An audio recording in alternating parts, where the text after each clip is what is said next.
let's take a short break. We are all, engineering students, and all engineering is based on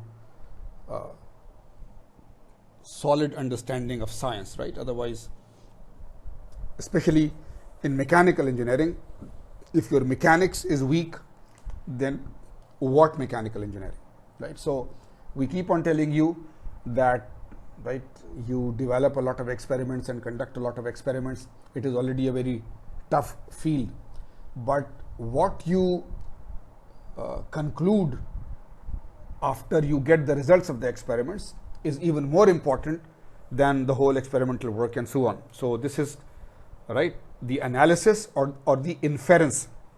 Okay, so there is this biology student, and you know, if in your school those biology labs were there, that you want to physically dissect, right, do small experiments on small animals and so on, and forget about the rights of animals and so on for the time being, but those experiments are done.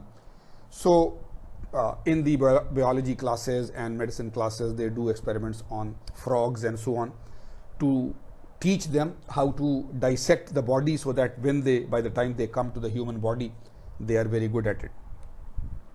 But this one person is very enthusiastic, so from the market he buys some frogs so that I can do some experiments at home also. Okay, and unfortunately he is a more realistic type of person. So rather than doing dissection on a frog which is already dead but the body is well preserved, he does dissection on a live frog.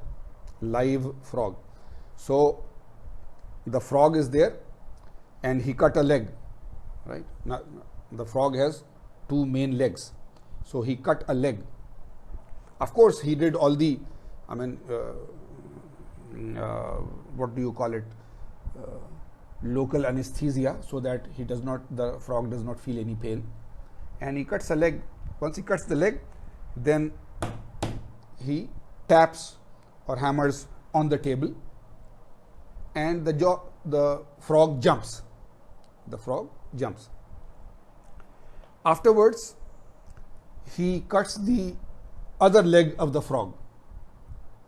So now the frog does not have any legs remaining. Remember, he has anesthetized and so on, so the pain part he has removed. But now the frog has lost both the legs. There are no legs. He again makes this sound and tries to make the frog jump. But now the frog does not jump. So he does that experiment, and he very meticulously records all the experiments. So at the end of the experiment, after describing everything, what his was inference or analysis or conclusion, that when I cut both the legs of the frog, it becomes deaf. Joke finished.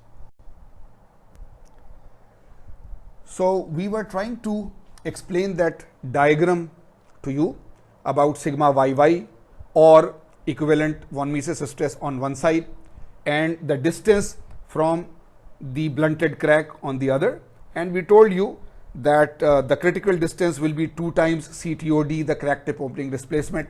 So here we are just copying, right, the crack tip opening displacement. You can quickly read through it, right, that, and I am showing you this, that there was initially a sharp crack, now it is a blunted crack, and this delta is the CTOD. So here is the tip of the blunted crack, and from here we measure the distance r, right? So r here or r here or r here, if the distance is equal, then that is the r, and on a straight line from here, this is the 0 angle, and from here we start measuring angle, so 45 degree will be like this and so on, right? So this is just to remind you of what was the CTOD. So back to our discussion. When the edge crack in a plate, grows by micro void coalescence, it exhibits a tunneling effect. right? We have already explained the theory, and based on the theory, the people who developed the finite element model and the chart and so on. So now this is furthermore that there is a plate with an edge crack. Now if microvoid coalescence is there, then there is a tunneling effect. You know a tunnel, right? In Oman also sometimes you see there is a road and now a mountain comes in front. So either you deviate the road, you go beside the mountain and take a curve and so on, or they dig a tunnel through the mountain and you can go straight. So you know the tunnel. Tunneling means when you are going inside the body, right? So that is tunneling. So we will see when the figure is there that there is a tunneling effect. This tunnel grows faster at the center of the plate due to higher stress triaxiality, right? There is, right, we will see there is a crack here. This is a plate, there is a crack here, and this crack is growing. So this crack is growing inside, right? Inside. Above it is solid material, below it is solid material. It is trying to dig a tunnel through it. So that tunneling effect is there, and the tunneling is faster in the center of the plate, and as you go away from the center, then it is lower. Now the through thickness, right? We'll show in the figure again. This is the width. Thickness is on that side, right? Thickness is on the other side. If this is the width, thickness is on the other side. So through thickness variation of triaxiality also produces shear lips due to shear at 45-degree angles and so on, right? So the crack growth near the free surface occurs at 45-degree angle from the maximum principal stress. Remember, when we were showing you the cup and cone, we explained that the crack is extending. If it is a central crack, it is extending on both the sides, and it is inside the material. So it is extending at an angle which is at 90 degrees to the mode 1 direction of load. But when it comes close to the edge of the plate on one side or the edge of the plate on the other side, then due to triaxiality, the 45-degree lines start to come into play, and ultimately the crack is of a shape of a cup on one side and a cone on the other side, right? So shear lips are similar, and shear lips are, that is why, very similar to the cup and cone features in fractured tensile specimens. So let us see the figure and you try to visualize a little.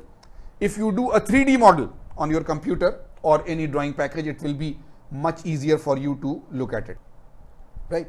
So we are trying to explain this to you. That ductile growth of an edge crack. You see, this is a plate. This is the width of the plate, and this is the thickness of the plate, right? Because this is the crack. So this is the width of the plate, and this is the thickness of the plate. So when this crack starts to grow, the crack surface is there, and they are saying that first of all it has blunted, isn't it? It has blunted, and then that blunt crack growth is growing because of coalescence with the small micro cracks that are happening on embedded particles. So this tunnel will be through the material, right? In here along the center, this is the upper part, this is the lower part. So here close to the center, the tunnel growth will be very fast. Away from it, it will be a little slow. So if you see in the end, if you see cutaway in the end, then towards the end there is this, right, 45-degree line, and then this tunnel, and then the other side. So you can see that a tunnel has been dug, right? Its shape is like this and center like this, and so on the top it is slowly growing, in the middle it is growing very fast. So that is right. So the deformation bands are there, the crack tunneling is happening, and when it reaches near the end of the plate, so this 45-degree line, and this is now like a cup, like the cup and cone. So these are called shear lips. That is the crack tunneling, and this is the shear lips. And again, I mean, we are trying to explain with this figure, but if you see many other figures, you can go to the internet and you can try many other figures which show tunneling and so on.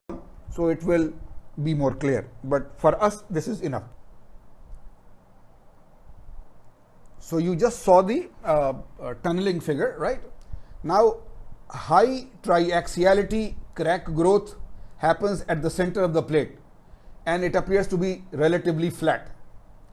Whenever we are mentioning this, remember, right, we told you earlier that, you see, basically you are doing uniaxial tensile loading, mode 1 loading, uniaxial. So the applied stress is in one axis only. But when it interacts with the cracked surface and so on, now the crack is spreading in the direction perpendicular to it and at 45-degree shear planes and so on. So there is a triaxial state of stress at the crack, right? The applied stress is uniaxial, but it creates stresses in all the three directions. So that is the triaxiality. However, closer examination reveals more complex structure. There is mode 1 loading. Maximum plastic strain occurs at 45 degrees from the crack plane. We know that, right? You know it from your Morse circle diagrams also, from your plane stress and plane strain theories also. So we will see that in the figure. So at a local level, this angle is the preferred path for void coalescence because maximum shear is happening here. So therefore, it is not that the crack is going in a straight line. It is happening in a 45-degree line. So that is the line where the void coalescence should happen at a local level. Global constraints, right, the remote stress at a far distance, constraints require that the crack propagation remain in its original plane. The crack is in this line, right? The crack is in this line, and remotely the stress is perpendicular to it. So global means that the crack will spread in a line which is at 90 degrees to the original load line, but locally it will be at 45 degrees.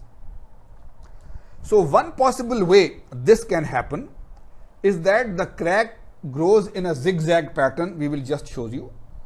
So the crack appears flat on a global scale, but if you go very close to it and you see an enlarged version, then it is going at plus 45 degrees, minus 45 degrees from the crack propagation direction when viewed at higher magnification. The zigzag pattern is often observed in ductile materials in reality. It is not just a theory. The theory suggests that, but I keep on trying to tell you that the theory comes later. The experimental reality happens first, and the theory is developed so that it 80%, 90%, 95% of the times it correctly describes the theory. So, right, this is the local version, not the global version, local version, that this is the larger crack which has already blunted. And there are these small voids nucleated many places wherever there are particles. So rather than coalescing with a nucleated crack here, the easiest way, because the fastest growing is on this 45-degree strain line. So this will coalesce on this line. Therefore, this will happen. But at some other point, it can change to the other 45-degree, right? This is also 45-degree. This coalesced at 45, but this coalesced with another 45. So 45, 45, 45. So locally, if you look very close into the figure at nanoscale level, nanometer level scale, then this is happening locally. But when you go away from it and you look at the macroscopic picture, then because these are nanometric distances only, these are nanometric. So overall, it is still going in this direction, right? So that is the, and you see that this is, if you really enlarge, then you can see this actual growth, that it is not a flat surface where it is growing at 45 degree, 45 degree, 45 degree. And then if you go far enough from here, it looks like a crack which is flat, right? So let us stop here for the time being, and we will meet you again, inshallah. And please pay a lot of attention. Try to understand the physics and the mechanics, even though the math has been reduced. And remember that we can give any values through the graphs or the equations for you to solve problems. So thank you and ma salama.